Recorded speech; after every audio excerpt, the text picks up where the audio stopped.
Welcome to the reading room here at the Royal Hospital Chelsea in London. With me this afternoon is our World Rugby Memorial Project Ambassador Brian Rolfe from the Royal Hospital Chelsea. Brian, it's great to be here in London with you. Hey, it's a pleasure to have you here and a pleasure to welcome you all as well. There's not many of you who have had the chance to come and see this.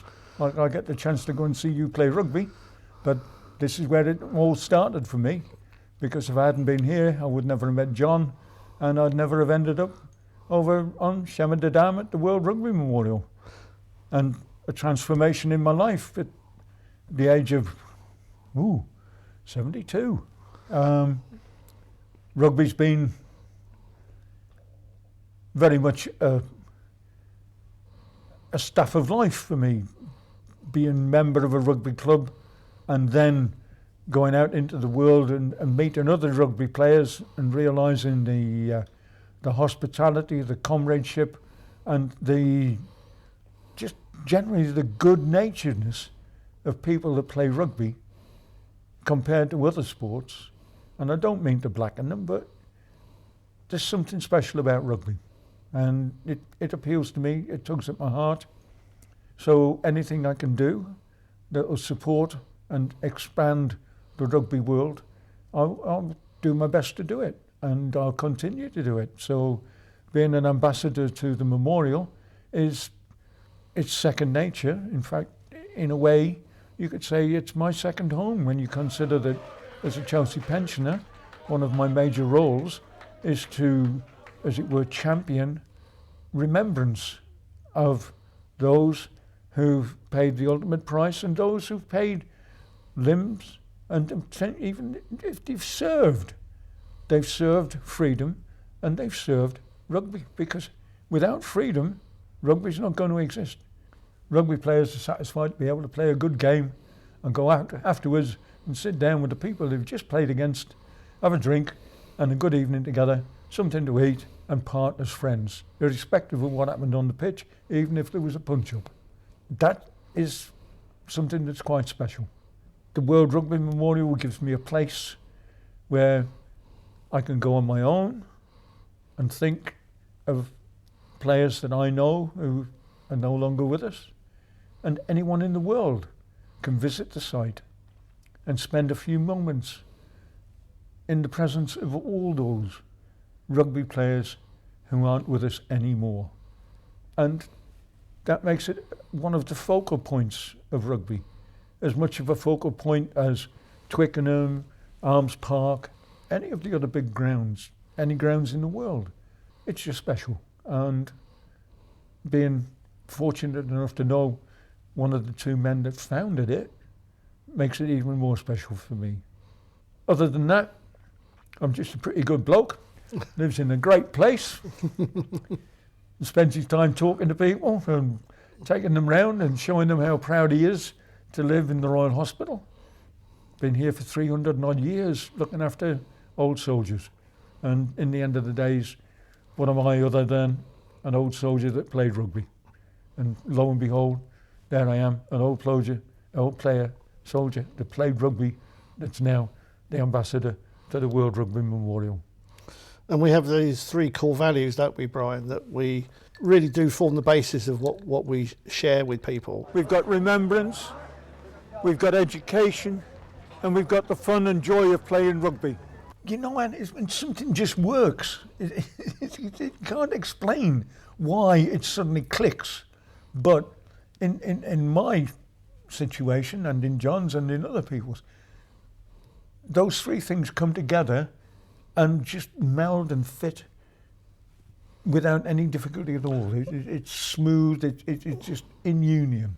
And shouldn't say things like that. We do have two parts of the rugby world, but yeah, the things just join together naturally, and that's wonderful. Well, it's the simplicity of the three elements, isn't it, really, more than anything else. It's, you know, it's uncomplicated in many ways.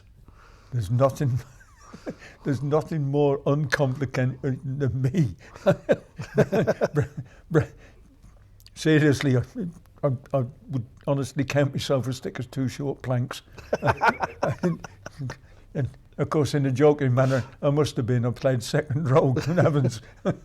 I only had one job, and I wasn't too bad at getting it. Sorry to all you number 9s out there, but there we go. That was the job. Nice and simple. Don't make it complicated for Brian. It'll get on all right. Yeah, no, it is. It's simple, uncomplicated, and it works. And it works on so many different levels. I remember being told back in 2016, and we just finished a lunch. Actually, it was all about the SOM 100th anniversary, and one of our guests said in his closing remarks that this project will touch the lives of thousands. And at that particular time, going back to 2016, that wasn't really at the forefront of my mind. But now, as we've developed, had many more events, we've now got the annual Armistice event in Compiègne. We started the Rugby World War II project this year in Normandy for the 80th anniversary of D-Day. You know, as we progress forward, we are touching more lives than perhaps we first realised. Certainly more than I ever realised. I was going to places, and internationally as well. I mean, at the last Armistice, when the gentleman from Holland turned round and quoted me, the words that I'd said in the first video of when you conned me into being persuaded into being the ambassador, coaxed. That really brought home to me the impact that I was having, and I never realised that. I like to talk, and I will talk to the boys and try to just explain to them that, you know, you've entered a family that will last a lifetime. And in case it's not the family that you ended up with because of, it's the family that you adopted when you became. And you became one of our family members. And we accept you and welcome you with open arms because you have a like set of values. And those values are so important in the world today. Because if only those in power displayed the same values that you display as a rugby player every day of the week and during every game and during every celebration after the match, the world would be such a better place. We can all face each other on the sports field and abide by the result. And say that there's always a chance we'll meet again, and maybe it'll be a different result. And one of the great pleasures about what we do, particularly when we look at the Armistice Festival each year, we have this gathering, don't we, on the Friday night pre-tournament, where it is a little bit more solemn, but then we always make sure that the young people come to the forefront to speak. Are left to grow old, age shall not weary them, nor the years condemn. At the going down of the sun, and in the morning we will remember them. It's not about us adults standing at the lectern and the microphone talking about things. It's actually getting the youngsters themselves, age 15, 16, 17, 18, to speak from the heart as they see things. And to think, just to ask questions. I mean, some of the questions that boys have asked me, they set me back on my heels. The first thing in my mind, where did that come from? And it's a young 15-year-old boy who's in the middle of a war grave cemetery and has had a thought and wants to know about something like that. Well, of course, in that situation, I'm perfectly versed to be able to answer the question for him. As a rugby player, he feels that much easier because he knows that I played rugby, and it breaks the ice for them. It gives them the opportunity to ask the questions which they more than likely, in fact, I'm quite sure, wouldn't ask because they would feel silly asking it of somebody who they didn't feel an affinity to. But to have a rugby player there, even an old crotchety one like me, and be able to ask him and know that he knows and he's experienced the situation, makes it easier for them. And I mean, I hope, and from what I've seen of it, I'm pretty certain I know, it has an impact far more than it would have done anywhere else. When they go Some of them go through scouts, they go to cadets, and they get paraded on on Remembrance Day, and it is a lot of adults. I was going to be irreverent there. I was going to say banging their gums, but no. It is. I mean,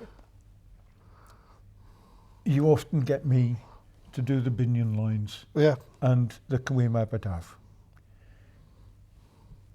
In Kent, on August Bank Holiday weekend, they have the largest gathering of reenactors in the world. People come from America and from all over Europe to be there for that weekend. This year, the man who organises it, who knows me, asked me to go down there, and I didn't realise it, but it was for the express purpose of getting me to do the Binion lines, because what they had was somebody reading off a card, a recording of that, and it comes out flat because there's no feeling to it. No emotion, is there? There's no emotion, there's no empathy. Those lines are poetry. They were intended to provoke an emotion. And if they were recited without emotion, then they mean nothing, because people don't take impact from it. It's now been recorded, and those are the way, or that's the way it will now be on those occasions. Although, from the sound of things, it's still going to be me doing it year in, year out, because he wants me to go down every year now and take part in that ceremony that they have. But in that ceremony, there'll be 4,000 or 5,000 people, spectators, and the best part of 500 reenactors on there going through the solemn act of remembrance, with it having a meaning, not just being done because it's the done thing. You need to start thinking what it's really all about, and that is the lives of so many magnificent rugby players and others cut short because politicians couldn't get on with each other and sort things out. We did a very special ceremony at Sword Beach this year during the 80th anniversary of D-Day, and towards the end of the ceremony, as we get to the closure with Binion's Kahima, we actually did the lines, so we actually had people speaking them in French, Dutch and English, because that was the audience there that day. Yep. And it was the first time that anybody had actually heard them done in the three languages back to back as well, and it created another poignant moment within the audience. Just think of the impact that would have if you had the captain of England, the captain of Holland, and the captain of France, and the captain of Germany, each of them in their own tongue, saying those words before a match or after a match. I would suggest before. And the impact of it would go around the world, especially at the international. Do it at the World Cup. You know, let's really get behind the idea of. I served in the army for 20 years. I am not a pacifist. Let's be honest. And we're getting way off the tack. At the end of this, folks, rugby is a great leveller. It's a way of life and a way to model yourself. If you model yourself on the principles of rugby, you will be a good person in this world. And at the end of it, the only thing you can take away from here is the memories that you left of being a good person. And that's all any of us can do, no matter what job we have, no matter how high we rise incumbent. At the end of the day, just as a pebble thrown into a lake, there'll be a ripple, and then the lake will return back to normal. And the only thing that remains is the memory of what you did, what you were. And that's all you can leave and all you can look for in the world as it is today, and it ever will be. Nobody is anything special other than what they do is special. And if you've got the moral fibre, which you can draw from rugby, then you will do good. And looking forward now, we're in the midst of the Rugby in World War II project.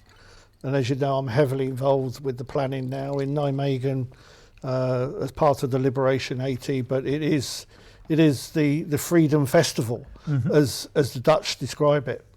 Freedom is definitely the word, and it'll go from there out to the world because of all the people that we will involve in the celebrations. It'll go on the internet, people see it. Surprisingly, I never ever thought people would see me on the internet and come back and turn around quoting my words at me.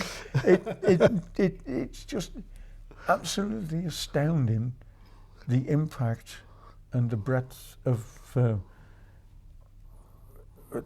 field where it's gone. I never ever expected that. And John, power to you, mate. When you asked me to do it, I thought, you've got to be insane. It's madness. What on earth are we going to do? But we've been doing it now for 5 years. 5 years. 5 years now, and yes. It's working. I get young lads like that boy from Breda that came up. I had a match in Twickenham. He'd been at the first armistice. Second armistice, yeah. And he come up to me and tapped me on the shoulder. You're him. Come and meet my mum and dad. I mean, there's Wyndham with the teddy bear dressed as a Chelsea pensioner called Brian, and it's the responsibility of the captain to make sure he goes to every away match. I mean, never in my wildest dreams would I have thought that kind of thing could happen. And I was never, this is the other thing, fellas, I was never that good at rugby. I'm not an army rugby player. I didn't even play for my corps. I played at regimental level when they had nobody else big enough to play. And that's when I played rugby. But I love rugby because of what it is and because of what it induced in me. And if it does the same for you, then you're on the track, you're going the right way, because it will lead you. It really does. And it has really and truly transformed my life. I mean, one of the reasons why I invited you to take the role originally was the fact that you and I are good friends, but beyond that, I know that you are, for want of a modern phrase, a people person. You know, you are someone who can connect. It's hard. I don't look at myself like that. This is terrible. Well, that's me looking at you. You see, that's the thing, because we don't always see our inner selves, do we? That's true. You don't. I always try to get on with people. I don't like any animosity. I prefer much more a friendly, open atmosphere. As soon as the referee blows his whistle, everybody stops and says, yes, sir, and they pack it in and get back to doing what we were there to do, playing rugby.